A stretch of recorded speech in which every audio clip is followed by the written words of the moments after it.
Capítulo 2, versículo 9. Quem encontrou, diga amém. Amém. Mas, como está escrito, aquilo que os olhos não viram, e os ouvidos não ouviram, e não subiu ao coração do homem, é o que Deus tem reservado para aqueles que o amam. Fecha a Bíblia, coloque no banco, na cadeira e pegue na mão da pessoa mais perfumada do seu lado. Se bonita ficou difícil, pelo menos perfumado escapa um ou outro, né? Aperte a mão dessa criatura com carinho até ela falar aleluia. Pentecostal que não faz barulho, está com defeito de fabricação, né? Vamos orar? Pai, nós te exaltamos, nós te glorificamos, e nós entendemos que dentro de alguns minutos este santuário ficará pequeno para o tamanho da glória que o Senhor vai mandar dos céus. Os que vieram tristes começarão a saltar de alegria. Os que vieram se arrastando não voltam para casa se arrastando. Hoje voltarão voando nas asas de um novo tempo. E antes que eu comece a revelar os seus segredos, cerque esta igreja com a sua glória. E num raio de 5 quilômetros, onde houver um demônio alojado, eu dou a esses demônios segundos para sumirem daqui, porque se não sumirem, serão queimados pelo poder da sua glória, que aqui será derramada. Rasgue os céus sobre esta igreja, manda anjos de fogo descerem aqui, que estes anjos desçam, trazendo brasas de fogo nas mãos, comecem a esparramar estas brasas entre nós, e onde houver um crente cheio do Espírito Santo, pega ele nesta madrugada, Jesus, e mostra o caminho da verdadeira e poderosa adoração. Fala conosco, fica conosco, é o que eu te peço agora e sempre. Toda a igreja diz amém. Os que podem, tomem seu assento, aplaudindo a Jesus, porque Ele é bom, porque Ele é maravilhoso. Eu prego o Evangelho desde criança. Eu tinha 13 anos quando comecei a pregar. Hoje eu tenho 47, carinha de 50, corpinho de 60, porque não é você, né?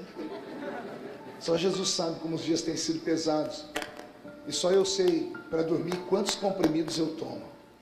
E eu confesso a vocês que eu achei que a velhice não ia chegar, que a idade não ia chegar. Eu lembro dos velhos pastores contando dos pesos, das dificuldades.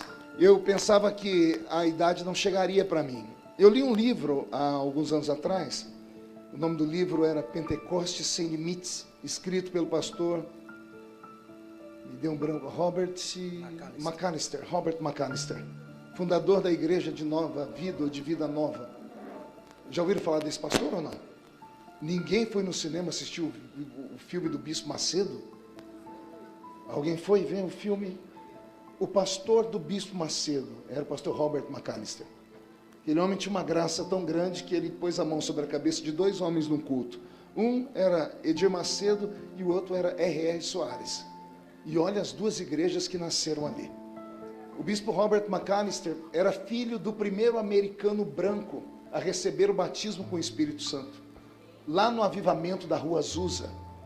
Porque o avivamento da Rua Azusa era uma igreja de negros. E como aconteceu aquela explosão de milagres, os americanos convertidos brancos começaram a ir no culto. E o pai do pastor Robert McAllister foi o primeiro americano branco a receber o batismo com o Espírito Santo.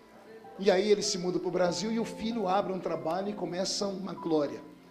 No livro dele, ele conta que ele teve uma enfermidade muito cedo. E mais tarde eu descobri que essa enfermidade levou ele à morte.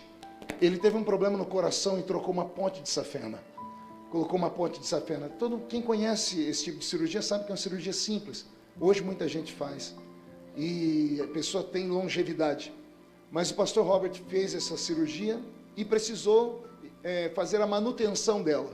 Aí ele foi aos Estados Unidos, cirurgia simples, sem nenhum tipo de problema, deitou lá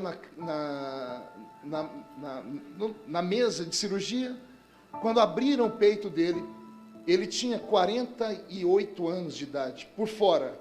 Por dentro, ele era um homem de 70. Eu não sabia que isso era possível.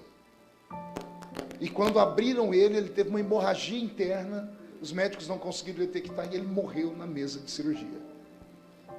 Quando eu ouvi essa história, eu achei que também era uma fábula. Até que, há 2 anos atrás, eu fui fazer uma bateria de exames e o médico que sentou comigo, um cristão, falou: Marco, você tem que se cuidar mais. Eu disse: por quê? Porque você tem 45 anos de idade, por fora, mas por dentro. Os seus órgãos internos são órgãos de um homem de quase 70 anos. E eu falei: por quê?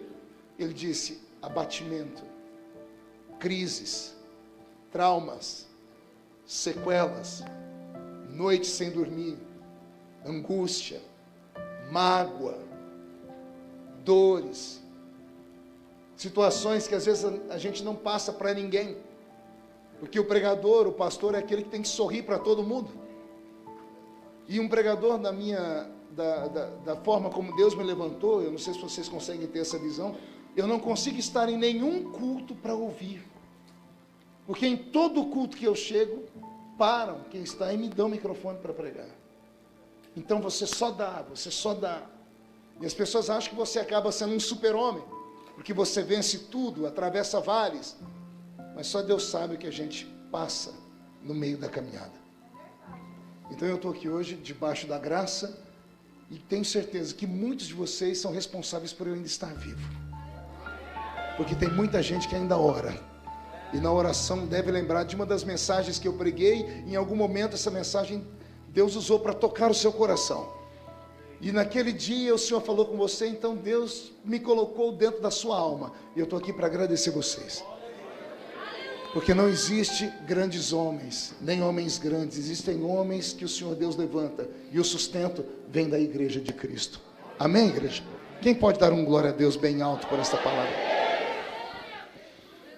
Pregar o que eu vou pregar aqui hoje, e eu tenho pregado esta palavra nos últimos dias, e o Senhor tem instado com o meu coração para que eu pregue ela. Ele diz que é uma mensagem para este momento, é uma mensagem dura de se ouvir, mas é uma mensagem extremamente verdadeira e atualizada. Falar sobre o apóstolo Paulo, para mim, é uma viagem para o país de Alice das Maravilhas. Primeiro, porque eu amo Paulo. Segundo, porque eu me esmerei em conhecer a vida do grande apóstolo. Terceiro, porque Paulo é para mim, longe de todos os demais personagens da Bíblia, uma mente pensante. No Novo Testamento, ele só perde para o meu Salvador. Não há nenhum outro que se compare a Paulo em intelecto, em sabedoria, em graça, em espiritualidade. Só que nem todas essas qualidades transformaram ele em um super-homem. Ele também é, de longe, o mais atrevido de todos. E todo ser atrevido acaba contraindo inimizades. E as inimizades dele não se deram apenas com o inferno. Paulo tinha problemas com Pedro. Eu não sei se a igreja sabia disso, e espero que ninguém se escandalize aqui. Você consegue imaginar 2 homens do quilate de Paulo e Pedro, um dia discutindo sobre a salvação, falando sobre usos e costumes, falando sobre doutrina de igreja. E lá vem Pedro olhando para Paulo, dizendo assim: olha, o que você prega não é nada do que eu prego. E aí vem Paulo e quebra uma própria palavra que ele disse, porque Paulo um dia disse assim: se aparecer um anjo e vier aqui anunciar um outro evangelho para vocês, que seja anátema, maldito. Aí Paulo vai dizer para Pedro, no capítulo 2 da carta aos Gálatas: Pedro, Cefas, Cristo te deu um evangelho e a mim me deu outro. O seu evangelho é o evangelho da circuncisão, o meu é o evangelho da incircuncisão. Para você, Pedro, só é salvo quem tem o prepúcio cortado, como manda a lei judaica, o prepúcio do órgão sexual masculino. Para mim, Pedro, o prepúcio que tem que ser cortado do homem não é no seu órgão genital, é do seu coração. A briga foi tão violenta, Paulo, por causa do Paulo, me deu um branco. A briga foi tão violenta, Paulo, que Paulo disse assim: eu tive que resistir a Pedro na cara a cara, eu tive que botar o dedo no nariz de Pedro, e dizer para ele: você sabe muito, mas não sabe tudo. Quando Pedro foi questionar Paulo: e quem foi que te consagrou o apostolado? Paulo contou uma historinha para ele, pergunte qual. Eu conheço um homem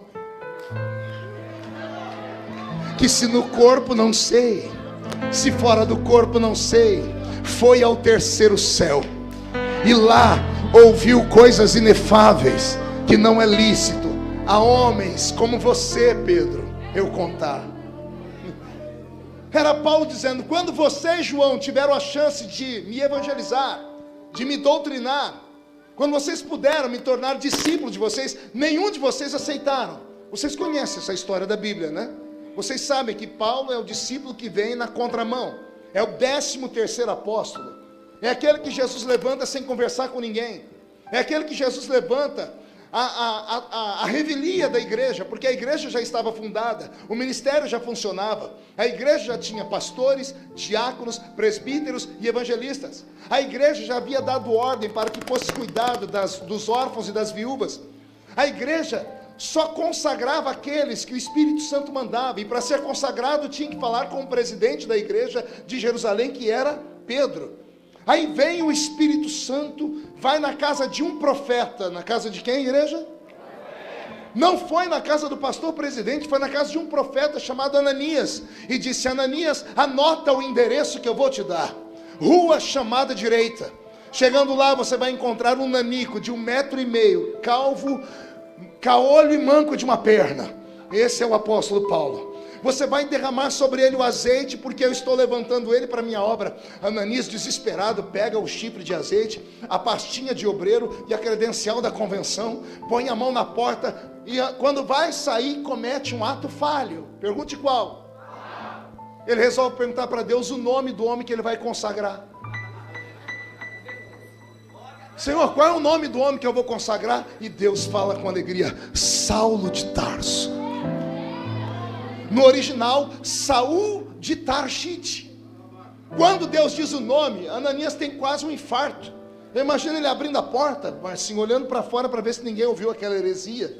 Ele fecha a porta, põe o chifre de azeite aqui, a pastinha credencial da convenção aqui, e diz: Senhor, esse aí não é aquele?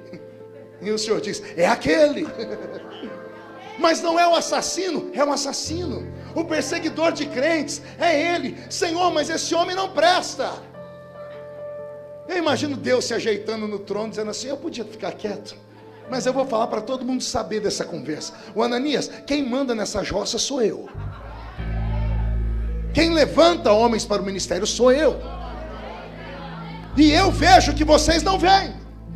Vocês enxergam um palmo à frente do nariz, eu enxergo a eternidade.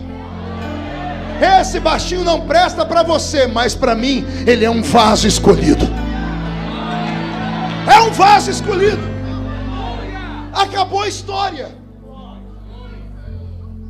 Paulo foi ungido, começou a pregar ali nas cercanias da cidade onde ele estava. A notícia se esparrama, porque o baixinho sai de dentro da casa dele, no caminho de Jope. Inclusive, quando você for a Israel, lá tem a praça de Jope, tem uma baleia lá do Jonas. Paulo pregou por ali, ficou hospedado em uma casa ali à beira-mar. A casa está de pé até hoje. Dizem que Paulo saiu pregando ali, a notícia esparramou e as pessoas começaram a vir ouvi-lo pregar. Como muita gente veio ouvir ele pregar, a notícia chegou em Jerusalém. Chegou aonde? Aí o pastor presidente da igreja de Jerusalém juntou a comitiva. Como é que chama essa? Você que é ligado mais em convenção do que eu, como é que chama quando você vai fazer o crivo? Conselho de ética. O conselho de ética da igreja de Jerusalém. Quem é que está pregando? Era o tal do Paulo. Foi todo mundo ver Paulo pregar. E quando eles viram Paulo pregar, a história diz que Pedro e João se apavoraram. Pergunte por quê? Só falo se todo mundo perguntar. Porque Pedro e João notaram que tudo que eles tinham, Paulo tinha. Só que Paulo tinha coisas que eles não tinham. Copiou aí? Tudo que Pedro e João tinham, Paulo tinha. Pergunte o quê? Unção para pregar. E graça. Eles tinham, porque isso vem do céu. Só que o Paulo tem coisas que Pedro e João não têm. Pergunte o quê? Pedro e João eram pescadores. Ser pescador naquela terra era como eu, que fui boia fria no interior de São Paulo. Eram homens analfabetos, analfa de pai e beta de mãe. João foi aprender a ler e escrever com quase 90 anos, e aí ele escreveu o Apocalipse. As encíclicas de Pedro não saíram da mão dele porque Pedro nunca soube escrever. O evangelho de Marcos foi ditado pela boca de Pedro porque Pedro não sabia escrever. Quem escreveu as encíclicas de Pedro foram discípulos dele, porque era um analfabeto. Aí os dois semi-analfabetos que tinham graça e unção, viram um homem que tinha graça e unção, só que quando Paulo falava, ele vertia conhecimento. O cara tinha QI, tinha inteligência, era anel de formatura no dedo. Quem já leu na Bíblia que a Bíblia chama Paulo de doutor da lei? Quantas vezes eu ouvi o meu pastor falar, Paulo era um rabino, porque era um doutor da lei. Conversa para boi dormir.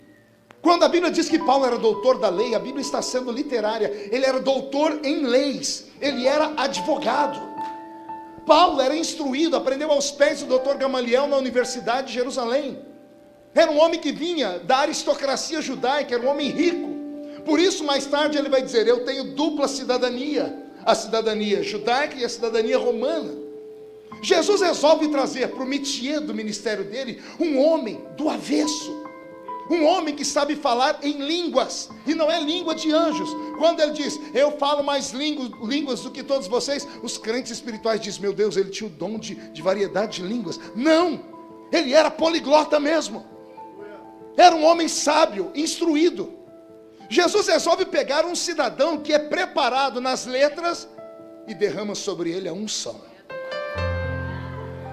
Ele é mais ou menos Jesus quando criança, que cresce na graça e a graça, a unção, o conhecimento literal. Esse Paulo, quando Pedro e João escutam ele pregar, os dois se confabulam e dizem assim, estamos perdidos. Se esse aí começar a ficar à frente da igreja, nós estamos fritos. E o que a gente faz? Vamos fazer aquilo. Como ele é novo convertido, todo novo convertido aceita qualquer coisa que venha do alto clero. Vamos falar para ele se esconder até a poeira baixar. Poeira do quê? Ele vem matar os crentes e agora se converte. Há uma revolução em Roma.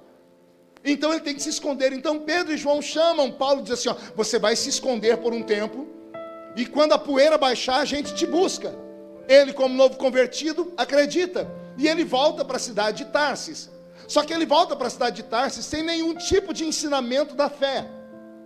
E ele chega em Tarsis e dando a pregar o evangelho para a família dele. Resultado, ele é expulso de casa. Ele é deserdado. Ele que tinha um escritório de advocacia, a cidade toda sabe que agora ele pertence àquela religião chamada O Caminho, que é o cristianismo. E tiram dele todas as suas clientelas. A situação para ele fica tão agravante que ele precisa aprender a tricotar. Um homem criado com ouro, prata, riqueza e sabedoria precisa aprender a fazer tricô, costurar tenda, porque se não costura a tenda vai morrer de fome. E é desse jeito que ele aguarda a poeira baixar. A pergunta que eu faço, quanto tempo leva para uma poeira baixar? Quanto tempo leva para um escândalo ser abafado? Quanto tempo leva para que alguém esqueça o seu passado? Faço uma outra pergunta, se fosse você, quanto tempo você suportaria de silêncio e de abandono? Ele foi abandonado por 14 anos. 14 anos. 14 anos sem ser visitado por Pedro, por João, por todo aquele pessoal que falou para ele, se esconde que nós vamos te encontrar. Nesses 14 anos, o coração dele se endurece. O abandono cria traumas na alma dele. Por isso Paulo, depois que se levanta e vai começar a obra, é um homem duro. É um homem que expulsa os crentes fracos de perto dele. A violência com que Paulo se levanta é tão grande que pecador para ele tem que ser entregue na mão de Satanás. Já leram a primeira carta de Paulo aos Coríntios, ele dizendo, que eu quero que entregue a alma desse rapaz. O corpo dele é o diabo para que a sua alma não se perca. Imagina um pastor da igreja falar assim, irmão, eu vou entregar o seu corpo para o diabo, para ver se dá para salvar o resto. É esse Paulo que se levanta.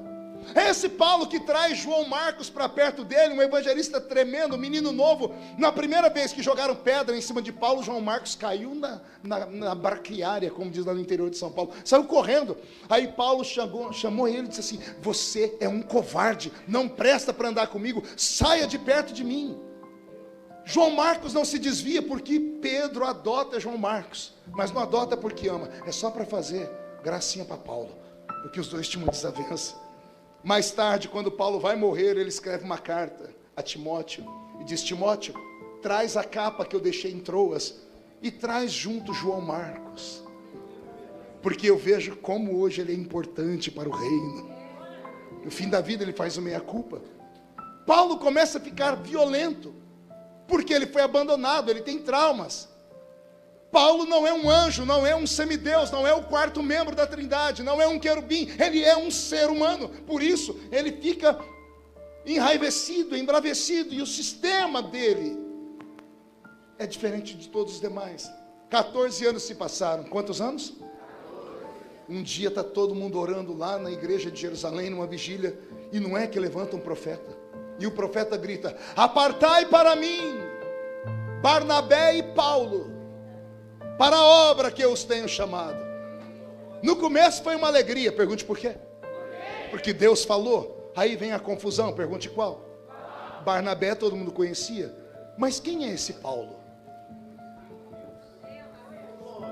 Faz 14 anos que Paulo sumiu, ninguém nunca conhecia ele, Yura.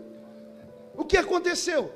Aí eles são obrigados a pegar os escritos antigos, porque os cultos eram marcados, e de repente encontraram lá, 14 anos atrás, numa cidadezinha próxima de Jope, um moço pregando chamado Saul de Tarsite. Saulo disse que Deus trocou o nome dele para Paulo. Barnabé, que era um homem santo, disse: eu quero encontrar esse Paulo, porque a chamada é minha e dele, não é só minha. E ele vai à cidade de Tarsis. Ao chegar à cidade de Tarsis, ele pergunta por um certo Paulo. Ninguém conhece nenhum Paulo. E alguém diz assim: mas o nome dele um dia foi Saul. E Saul, o Saulo. Tem um eremita, um velho, ranzinza, que costura tenda. A história diz que Barnabé entrou dentro da tenda. Paulo nem olhou para ele, sentado em cima das pernas cruzadas, costurando, diz assim: deixa a sua tenda aí que eu costuro, e o senhor volta para pegar daqui 3 dias e custa tantos denários. Nem olhou, de tanta raiva que ele tinha.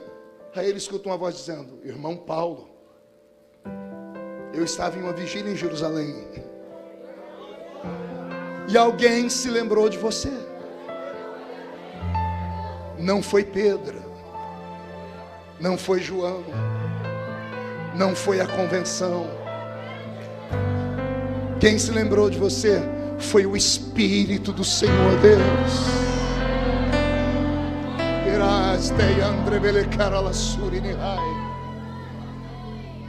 A tradição diz que Paulo levantou, desmontou a tenda inteira sem dar uma única palavra, foi lá na rua e subiu na sua caminhonete.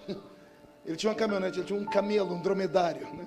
O burrinho era um carro normal, o camelo era uma caminhonete que todo baixinho gosta de carro alto. Ele senta no dromedário e grita: irmão Barnabé, vamos embora que estou atrasado. Faz 14 anos que eu estou esperando a minha chamada.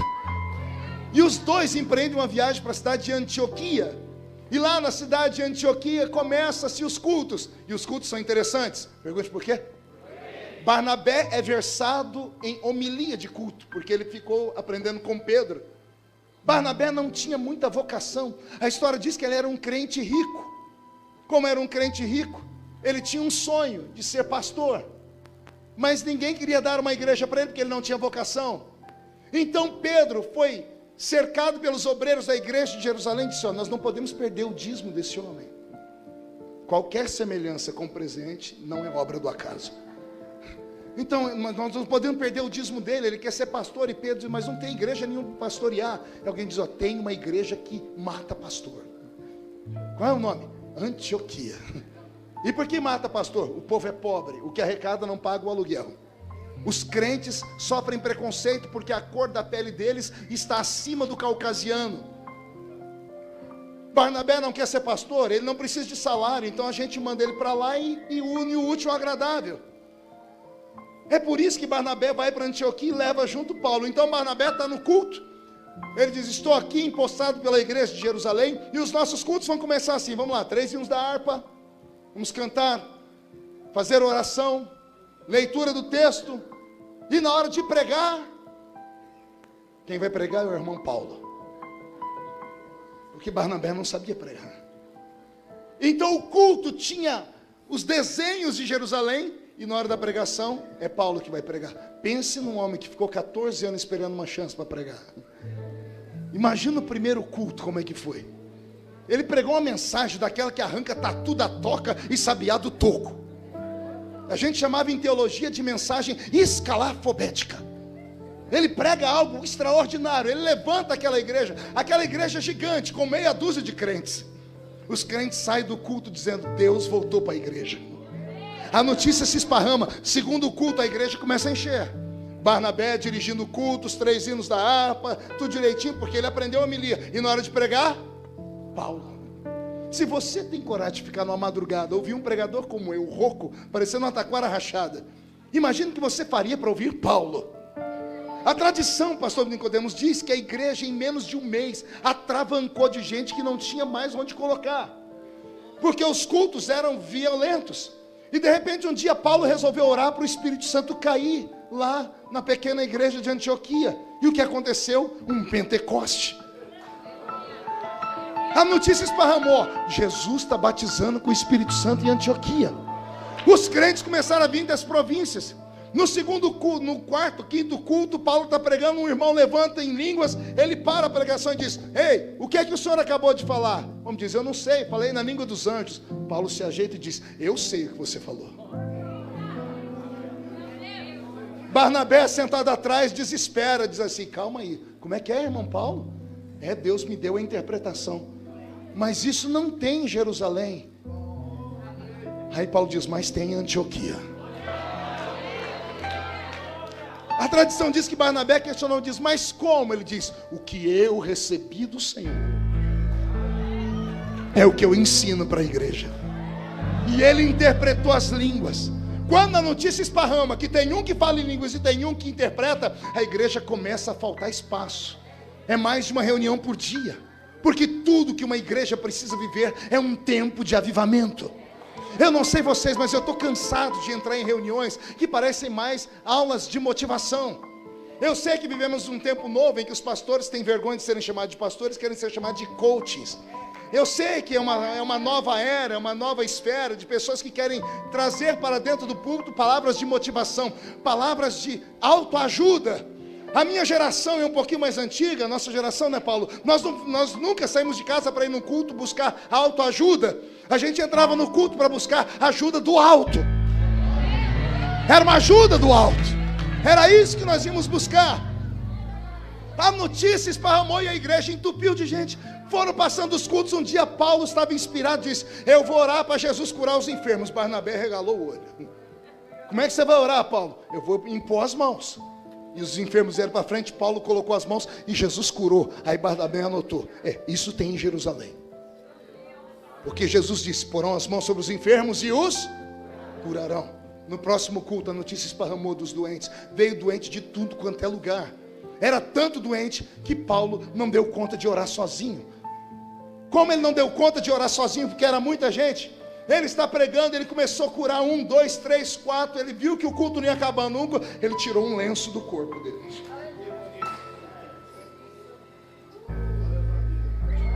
Pegou o suor, chamou um diácono: por favor, vem cá, diácono. Pegue esse lenço e coloque em cima daqueles doentes.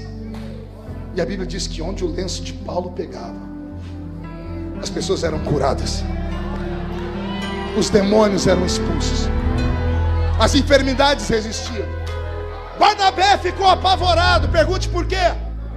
Porque isso não tem em Jerusalém. Aí ele pergunta: irmão Paulo, de onde é que o senhor arrumou esse negócio de lenço? Aí Paulo diz: o que eu recebi do Senhor. Não existe dom de curar enfermos. Existem dons de curar os enfermos. Na galeria de Coríntios, capítulo 11 e 12, sobre os dons do Espírito, o único dom que aparece no plural é o de curar os enfermos. Não existe um dom de curar, existem dons de curar. Uns recebem a cura por uma oração por telefone, outros com um copo de água, outros através de uma flor, outros através de um lenço. E não me importa como a pessoa é curada, o que me importa é que o nome de Jesus seja glorificado através da cura. Barnabé tem que fazer uma ordem para mandar para Jerusalém contar como é que estão os cultos. Como é que ele conta que tem alguém na igreja dele curando os outros com um pedaço de pano? Começa a criar uma confusão. No culto da frente, os doentes mais esquisitos do mundo antigo vêm para o culto. Pergunta: que tipo? Gente sem perna, gente sem braço. Não estou falando de paralítico, estou falando de anomalias. A tradição diz que um dia Paulo enxergou uma pessoa dessa, e no meio do culto ele foi e colocou a mão no toquinho do braço. E quando ele começou a orar, o braço nasceu, a perna nasceu. Barnabé se apavorou e disse: o que é isso? Ele disse: eu recebi do Senhor. Como se chama isso? Dom de operação de maravilhas. Mas não tem em Jerusalém, mas tem em Antioquia. Tem onde as pessoas acreditam, tem onde existem malucos que buscam. O Senhor Deus se limita a fazer aquilo que o homem acredita. Eu tenho pregado isso há muitos anos. Jesus é na vida do crente aquilo que o crente acredita que ele é. Por que é que na igreja Deus e Amor os irmãos creem em revelação e lá todo mundo revela? Já percebeu isso ou não? Você já viu um crente na Deus e Amor dirigir um carro importado, falar 3 idiomas, usar roupa de grife? Não, porque eles são franciscanos, são extremamente pobres. Mas você já orou com um crente na Deus e Amor? Já tentou? Não, vamos mudar para já tentou orar? Porque você dobra o joelho com um crente na Deus e Amor, ele não levanta mais. Ele ora 1 hora, 2, 3, 4, 5. Quando ele levanta, ele começa a dizer: o Espírito que revela.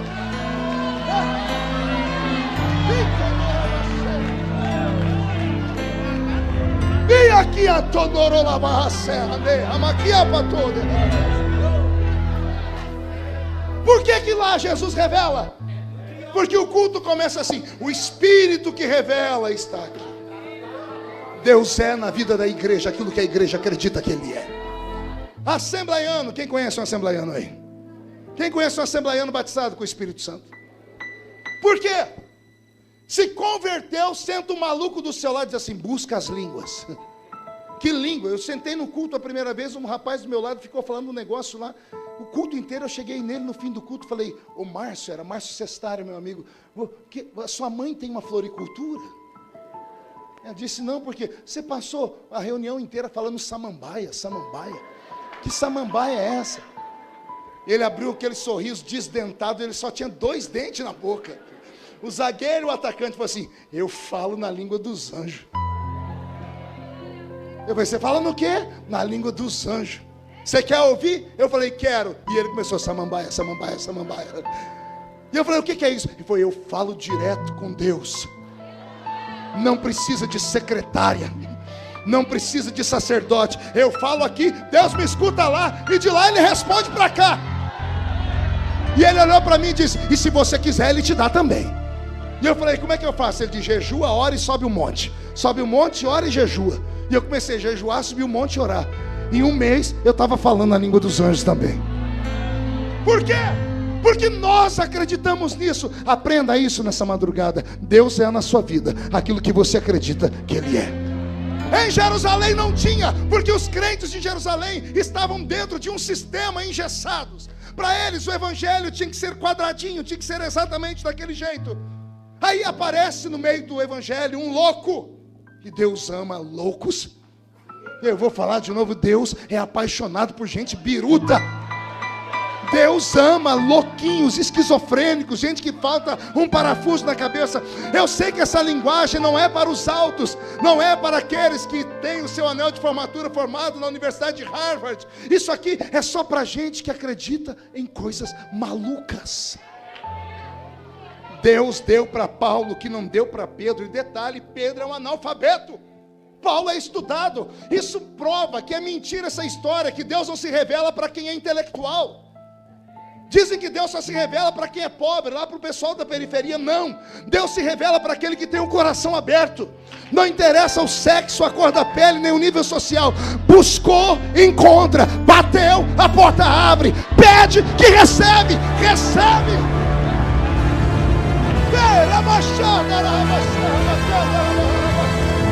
Recebe, recebe, recebe, recebe. recebe. Aquele que crê, recebe. Quem crê, recebe. Recebe.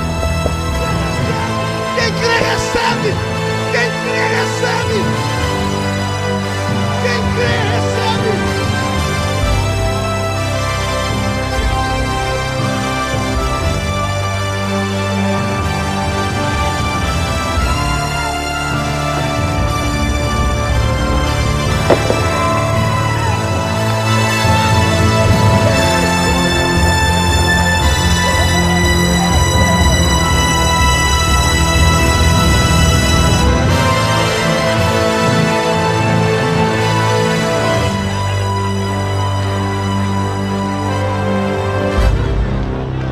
Ouça-me.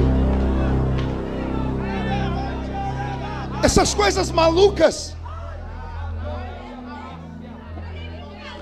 Deus não pode revelá-las para aqueles que estão acima da média.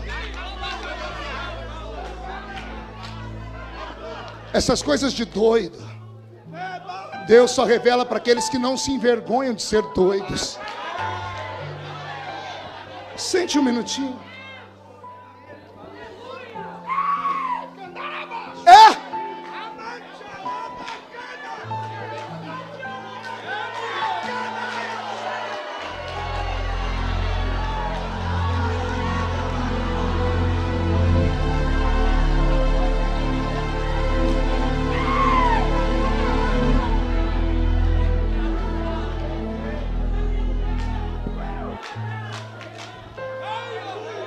Esse apóstolo planta a igreja de Corinto, a igreja mais viva e mais poderosa de toda a história, anos-luz à frente da igreja de Jerusalém. Quando Paulo planta a igreja de Corinto, ele havia acabado de ter uma visão sobre-humana, foi ao terceiro céu e voltou. A igreja de Corinto não é feita de crentes normais. A igreja de Corinto era feita de gregos. Aqueles gregos que deram à civilização moderna a sua cultura filosófica. O Ocidente moderno, como nós conhecemos, as Américas, só existem por causa de um tripé de conhecimentos, que é o direito romano, o moral judaico-cristão e a filosofia dos gregos. Esses três pilares sustentam o nosso Ocidente e por isso nós somos pujantes e ricos. Aí Paulo vai pregar para gregos. Eu amo falar sobre isso. Imagina você pregar para uma pessoa que não tem dente, que não tem aparência, não tem dinheiro, não tem comida. Se você levar um prato de comida e uma roupa, ela vai se entregar para Jesus. Agora eu quero ver você pregar para Gisele Bündchen. Quero ver você pregar para o dono da Rede Globo. Quero ver você pregar para pessoas que têm riqueza, beleza, inteligência. Os gregos inventam a tal da filosofia. Duas palavras no latim, philos e sofia. Philos, amigo, amante. Sofia, inteligência. Amigo ou amante da sabedoria. Antes de Jesus nascer, eles já tinham lá o tal do Platão, Aristóteles, Sócrates. Até hoje, nossos filhos se apavoram na universidade quando tem que interpretar um texto de Platão.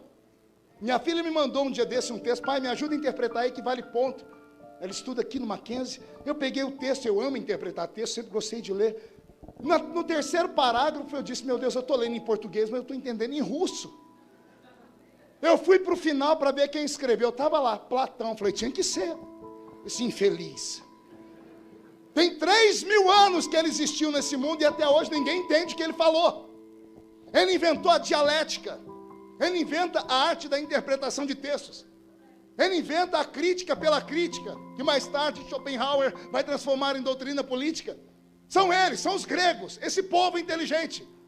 Aí Paulo, em vez de pregar para os pobres judeus que estão escravizados por Roma, ao invés de descer ao Egito, que está do lado de Israel, que é o primeiro país da África, e a África sofrendo, ele vai pregar para os gregos. Pense num homem atrevido. Eu quero saber o que Paulo tinha, porque se Deus der para nós aqui o que deu para ele, a gente vira o Brasil de cabeça para baixo. Quem acredita nessas maluquices? Pense num povo, além de inteligente e bonito. Até hoje a gente fala, aquele homem parece um deus grego. Aquela mulher parece uma deusa grega. Os gregos tinham um DNA diferenciado. Hoje não mais porque houve miscigenação de raças, mas eles sempre foram belos. Não bastasse ser inteligentes e bonitos, são ricos. A cidade de Éfeso teve o maior porto da história. E quem ia do Oriente Médio para a Ásia era obrigado a parar ali, porque os escravos não davam conta de remar os barcos. Então paravam ali e faziam negócio. A cidade tinha 500 mil habitantes em baixa temporada, em alta 1 milhão de habitantes. E eu estou falando de 2000 anos atrás. Era lá em Éfeso que estava uma das 7 maravilhas do mundo antigo, o templo da deusa Diana, a Diana dos Efésios. E um outro dia eu volto para falar sobre ela aqui. Agora olha que coisa interessante. Esse povo rico que tem dinheiro, que tem beleza e que tem sabedoria, vai ser o alvo de Paulo. Ah, não bastasse isso, pense num povo místico e egoísta. Tinha um céu só deles. O céu deles se chamava Olimpo. Qual o nome do céu? Eles também tinham 3 deuses. Quase que uma cópia do cristianismo. Não que nós tenhamos 3 deuses, mas nós temos uma trindade divina que nos rege. Temos Pai, Filho. Os gregos tinham Zeus, Hades e Poseidon. E esses 3 deuses gregos, de vez em quando, ficavam entediados, desciam na terra, se materializavam, dormiam com as mulheres, e a semente deles faziam nascer, segundo a mitologia, os semideuses, que Hollywood insiste em colocar nas telas de cinema. Quem já assistiu Fúria de Titãs, deve se lembrar de Perseu, Teseu, Eros, Hermes, Afrodite, Diana. Quem foi ao cinema assistir a Mulher Maravilha, viu uma das filhas de Zeus. Diana era filha de Artemísia com Zeus. Então veja a cultura deles. É para esse povo que Paulo vai pregar. Aí um dia Paulo estava passando por Corinto, resolveu deixar uma carta, e alguém veio falar para ele: o senhor sabe por que funcionou a sua igreja aqui? Ele disse: por quê? Porque quando o senhor veio pregar, o senhor pregou conhecimento. O senhor era um homem sábio. Paulo disse: está enganado.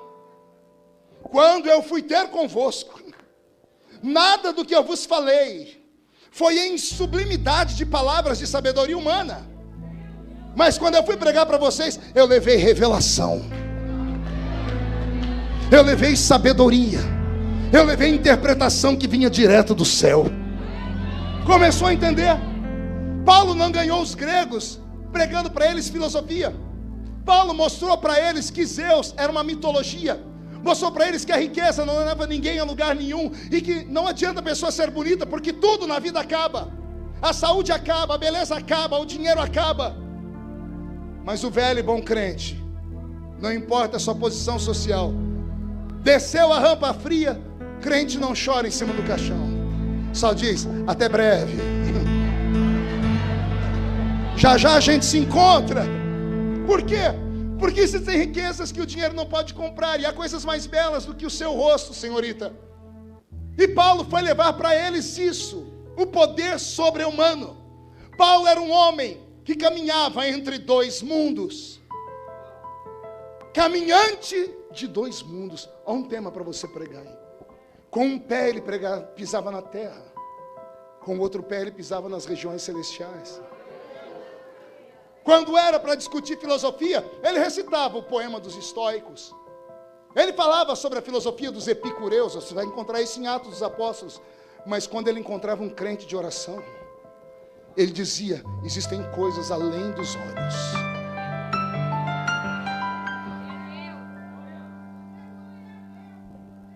Quando Paulo escreve a sua primeira carta, ele escreve a primeira carta aos Coríntios em forma de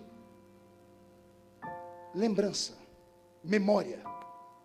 Fazia 20 anos que a igreja tinha sido plantada. Quantos anos? 20 anos depois, em uma viagem missionária, ele encontra um crente da igreja de Corinto.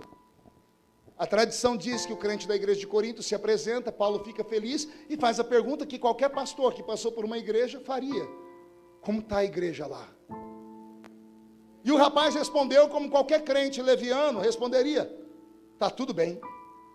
A igreja comprou um monte de terreno, construímos várias congregações, a igreja está com o patrimônio tudo pago, Porque para alguns esse é o verdadeiro valor.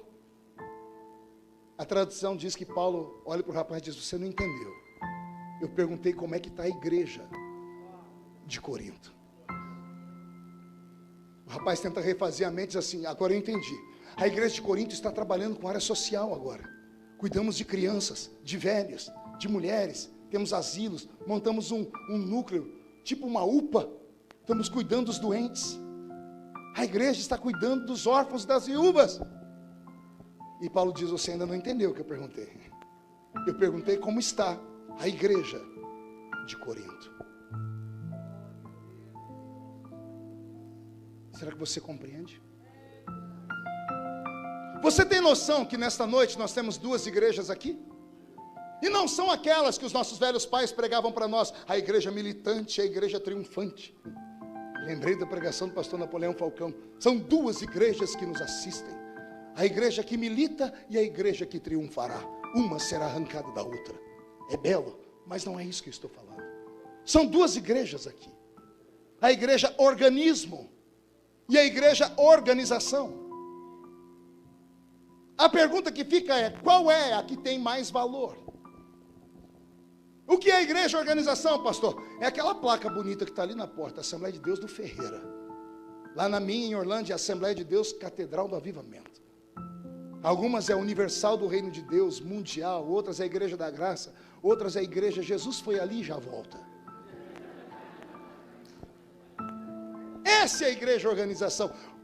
O que é que a igreja organização vive do quê? Da sua aparência. E quer ver ela ficar boa? É quando ela compra um terreno. É quando ela constrói uma catedral. É quando ela consegue trocar os bancos de madeira por bancos como esse almofadado. É quando ela consegue colocar um som de ponta. É quando ela tem condições de pagar até músicos profissionais.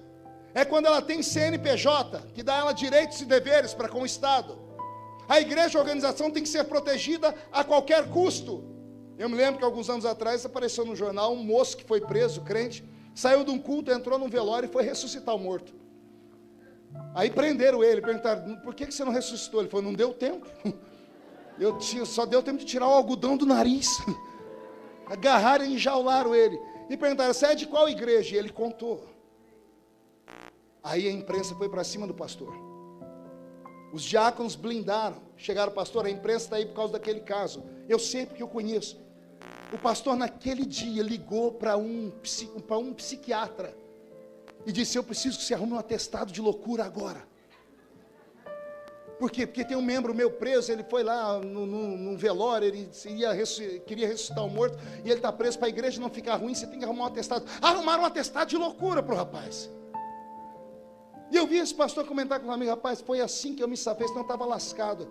Aí eu perguntei: pastor, e se tivesse dado o tempo dele orar? E se ele tivesse ressuscitado? O senhor ligar para qual médico atestar ele? Ele olhou para mim e disse assim: não, eu ia usar esse rapaz como modelo, ia botar ele no jornal. É membro da minha igreja, aprendeu aqui que Jesus cura. Mas como não deu certo, para proteger a igreja, chame ele de maluco e de louco. Porque a igreja, a organização, vale mais do que a igreja como organismo. É claro que a igreja, a organização tem valor, só que chega a ser mundano. Quando eu fui registrar a minha igreja, eu passei vergonha. Pergunte por quê. Cheguei todo crente lá no escrivão. O escrivão falou para mim: qual é o nome da sua igreja? Eu falei todas as coisas, levei a ata. Ele disse: quem é o dono da igreja? Eu disse: Jesus Cristo. E ele falou para mim: você tem o CPF dele? O RG, eu disse: por quê? Porque eu tenho que colocar no documento aqui, ó. Tem que ter um endereço fixo. Porque se der qualquer problema, ele tem que responder pela igreja. Se desabar o teto e morrer um crente lá dentro, ele tem que ser o culpado. Se der algum problema com o fisco, ele tem que ser preso. Eu preciso colocar aqui o nome do dono da igreja. Olha que eu fiquei apavorado. E eu descobri que, infelizmente, todas as igrejas têm dono.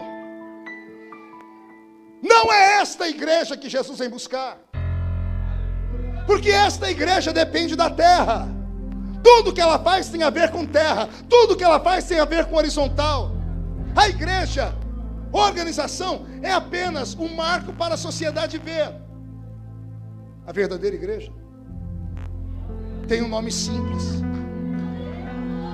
Nicodemos, Paulo, Marcinho, Marcelo, Marco, Yuri.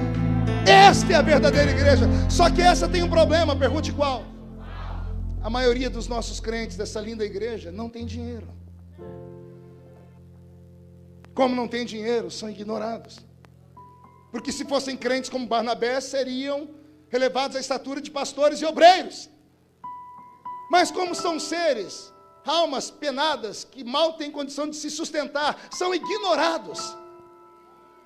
Só que quando a trombeta tocar, o tijolo não sobe, o piso de mármore não sobe, a letra de bronze na porta da igreja não sobe, a luz de LED não sobe, as cadeiras almofadadas não podem subir. Quem sobe é a Maria com 2 dentes na boca, é o João analfa de pai e beta de mãe. Quem sobe é a igreja comprada pelo sangue de Jesus Cristo, o eterno Salvador.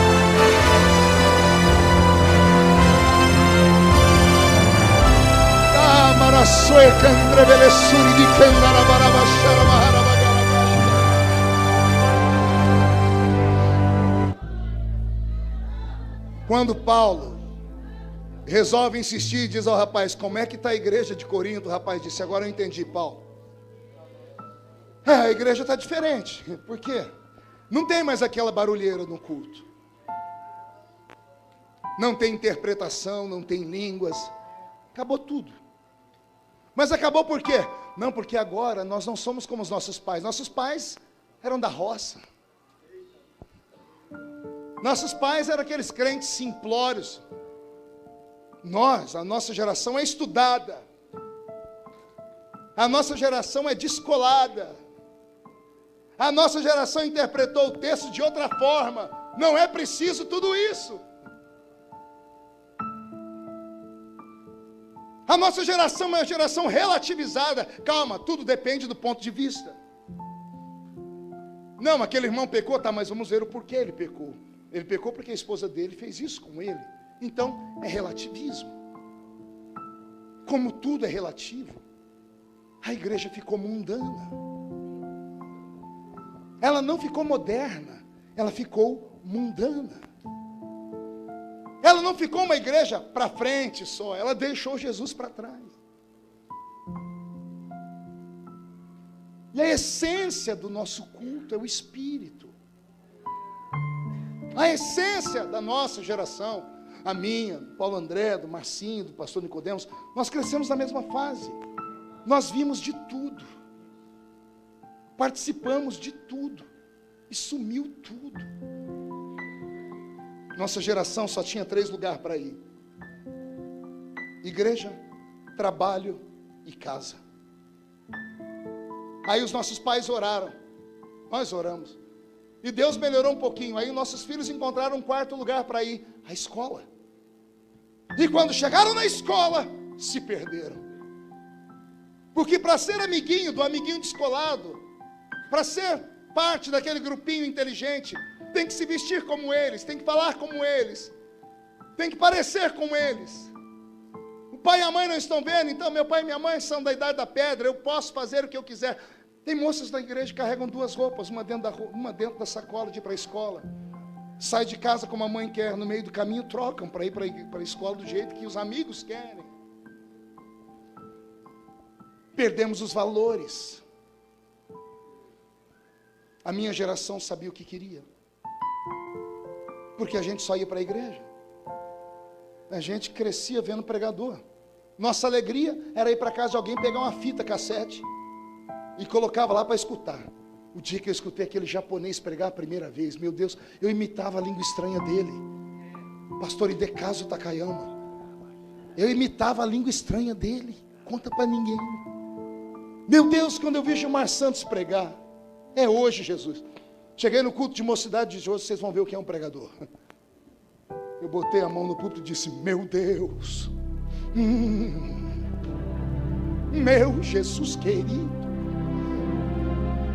eu não vou pregar mais, depois eu vou continuar. Adore.